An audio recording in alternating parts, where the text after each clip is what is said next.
Hey my good friends, Sam Haymart for Test Driven TV. Today we're looking at the all-new 2019 Ram 1500, a fully loaded Longhorn. Now I got to tell you, this is a test drive I've been really looking forward to because I love trucks and I've pretty much driven everything else on the market except for the new Chevrolet pickup, and that's coming next month. So this is a vehicle that's all new from the ground up, and we're going to take it for a quick little drive. I'm going to show it to you inside and out, and well, I'm going to tell you what I really think.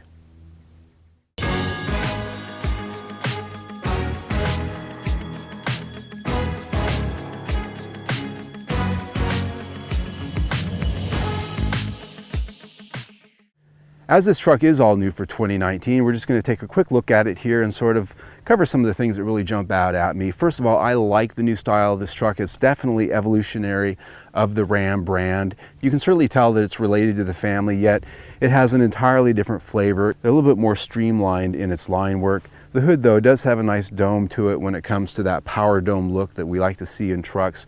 I like this little emblem here on the side that tells you what engine's under the hood. That's kind of slick. The grille on this, a lot of chrome on this particular trim. This is the Longhorn edition. A lot of chrome down there on the bumper, the tow hooks. These headlights are adaptive LED headlights, fully adjustable, very bright at night. The good thing about this truck is you have an entirely different face design for every trim grade, 6 different designs. So if you don't like the way this truck looks, find another trim grade. I happen to like the Rebel, a little bit more blacked out, a little bit more aggressive looking. That's my favorite, but as you go up and down the scale on trims, you're going to find a different look and a different flavor across the board. We've got body color trim here around the fenders. These wheels are a very nice looking satin chrome finish, something I like a lot, much better than the black wheel. I'm not necessarily a big fan of that. One thing this truck does have is the power running boards. As you can see, they come right out when you open the doors. One thing I'd point out though is, even though that's very helpful, they stick out pretty far and they can be shin getters. Once you shut that door, they're there for a minute, and if you're not noticing that they're there, they can really get you down there. But a nice helpful feature. If you were doing a lot of off-roading, I might recommend maybe passing on those things, because if you get over a rock and scrape them, chances are that's going to be a pretty expensive fix.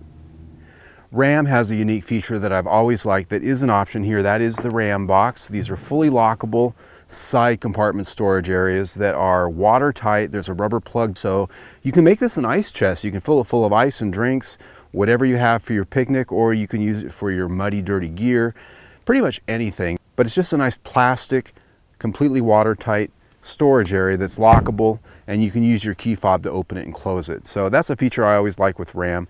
One option this truck does have that I'm not really keen on is this soft tonneau cover up here. Now, I like tonneau covers, but this is a cloth one that all you really have to do to get into the back of this truck that is lockable is pocket knife. Cut it, you're in. At the back is a soft open tailgate, as we've come to expect on most trucks, as is a bed liner that's sprayed on, full LED lighting in the cargo box, as well as a cargo system with lots of hooks. Very easy truck to use if you're out getting things at the home store, camping, whatever it might be. You're going to be able to tie that stuff down. Big Ram logo right there on the tailgate. We've come to expect that on trucks now. Big logos are in, and we've got the Longhorn badge down here in the corner, and what that's really about is the interior. The interior of the Ram is a place we're going to talk about for a few minutes, so if you don't care about the interior, this is where you're probably going to want to fast forward, because there's a lot going on here. Ram, like all the truck companies right now, really want you to have a place that's comfortable, a place you can live with either work, play, family, kids, you name it. They want to put an interior together that really handles it all. I think they've done that here and then some.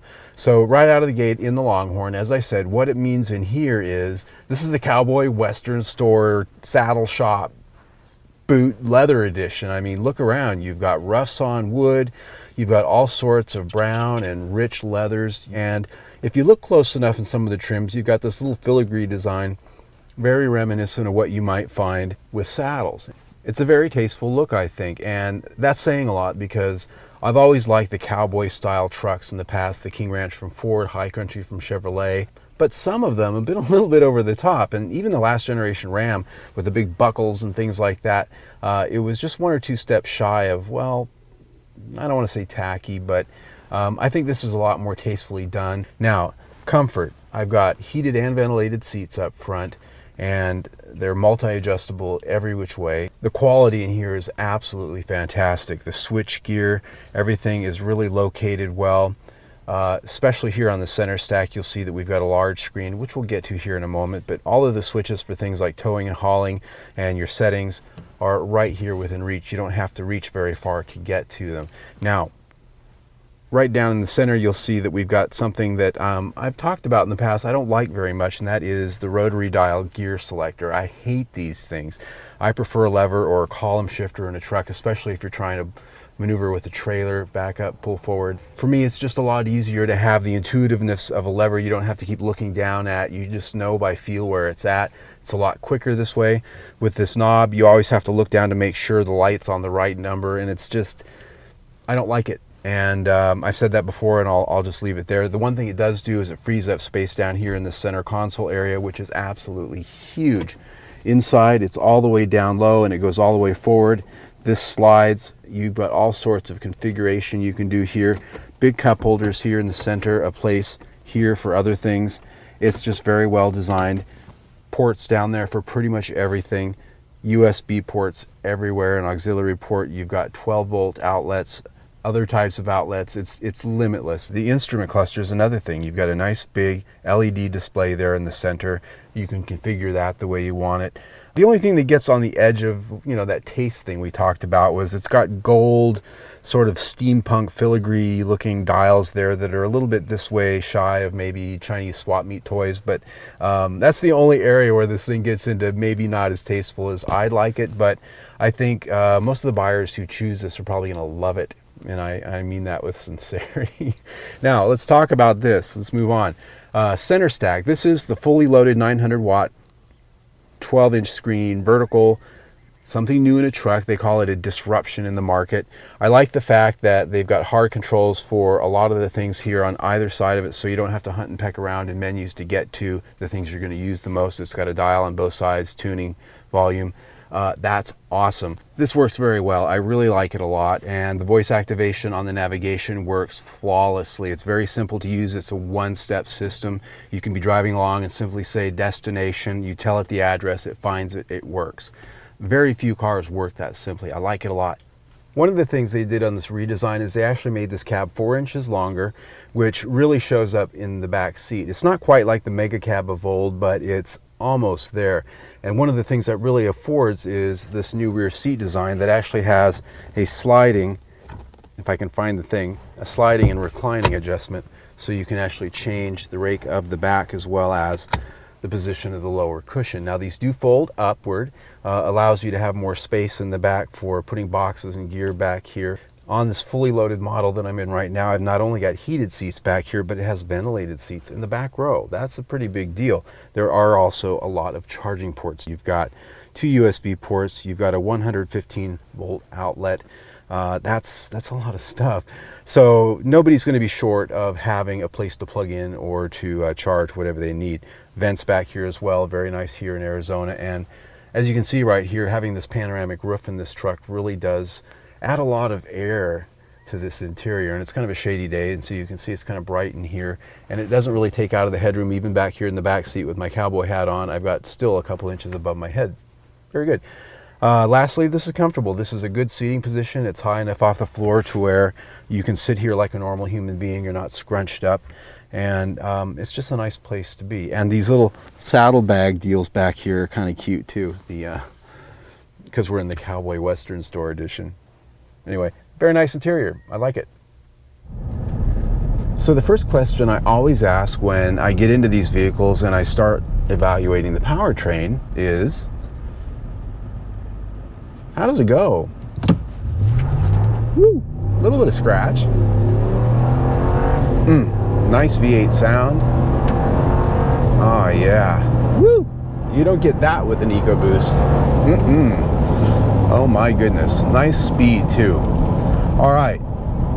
It's got some nice grumble to it. Some nice growl. Rawr. So 5.7 liter V8, 395 horsepower, 410 pound-feet of torque.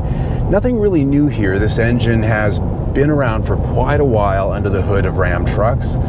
Multiple displacements, so it can back off to 4 cylinders to save gas. It has variable valve timing also, so that cam and the push rods, a little bit of modern technology going on there.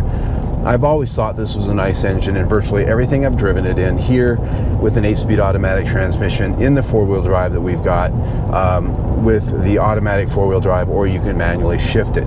I've also got an axle lock option on this as a standalone, but we're kind of getting away from powertrain there just a little bit. This is an engine that has a lot of power, and one thing that they've done here is they've given me the raw 5.7 liter Hemi, and that's to say that it doesn't have the mild hybrid system that's available on this engine. The greatest thing about that is it doesn't have an auto start-stop system, and I hate those things. I hate that. I hate that. And almost every other truck that you can buy right now in 2019 comes with it. So this is actually one of the few American branded trucks that you can get without auto start-stop in this particular configuration. So I really like that. Now, fuel economy, it would probably get better fuel economy with that mild hybrid system. Cattle guard. But what I found this week in driving mostly city driving is I got an average of 16 mpg, and that's city and highway. Now, the sticker says 17 mpg, 15 city, 21 highway.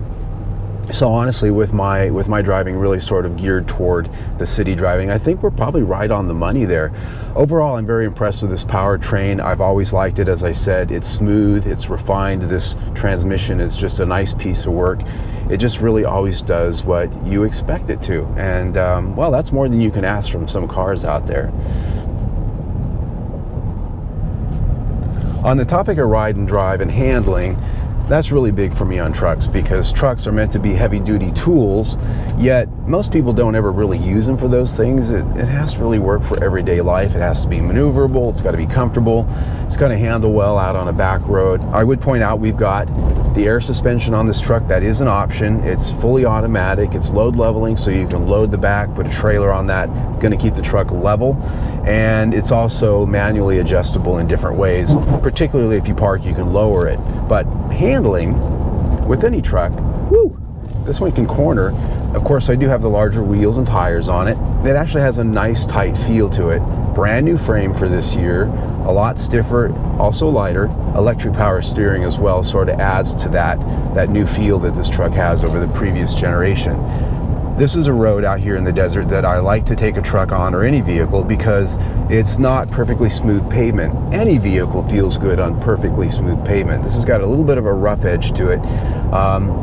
And what I'm noticing here is it's very quiet. Even with this big window I've got over my head, the wind noise is very low, tire noise not that bad, and its absorption of some of the undulations here in this road, the damping, also very good. So it's really easy to do these things though in a truck. Where a truck really gets the test is off the pavement.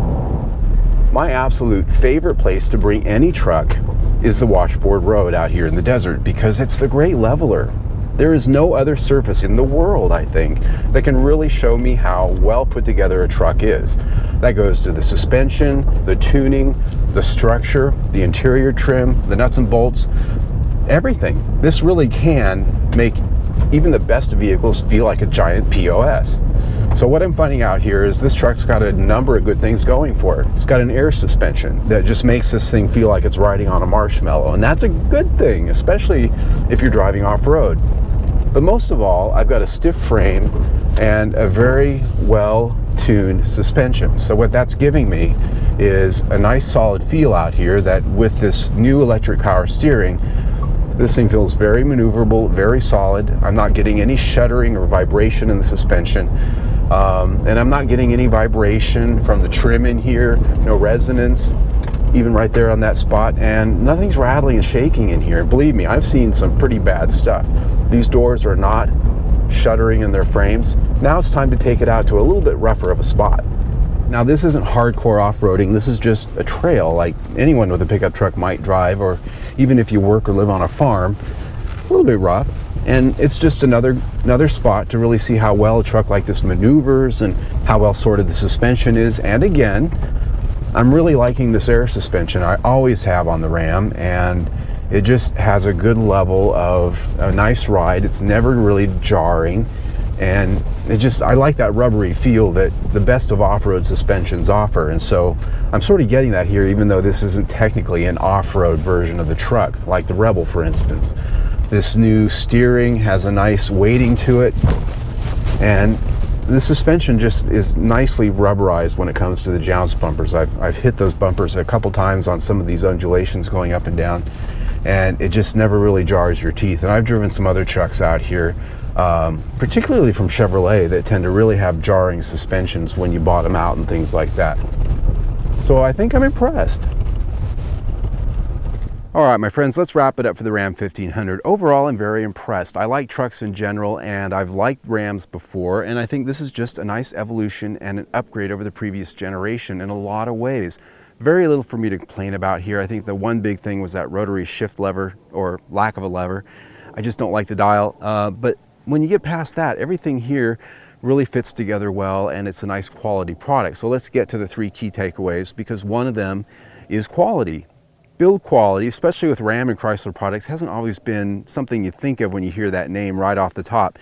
But this truck is very well put together. The quality materials, the fit and finish, how everything fits and looks, very well done. It's just a much higher level than I've seen from this company before. And most importantly, there's a consistency across the entire truck of quality. The interior, especially when we start talking about things like materials. Ford, for example, you've got cheap materials, expensive materials, you've got materials with different finishes, things that look like they're made by 100 different companies.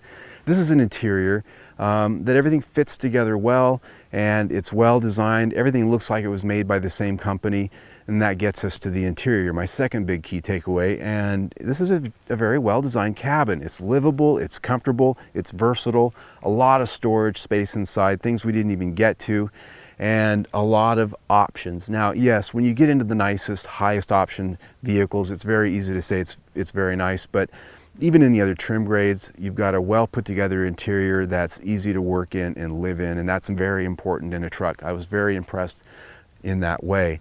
Lastly, powertrain and chassis, miles above not only the last generation Ram, but I think some of the competitors. The new frame is stiff.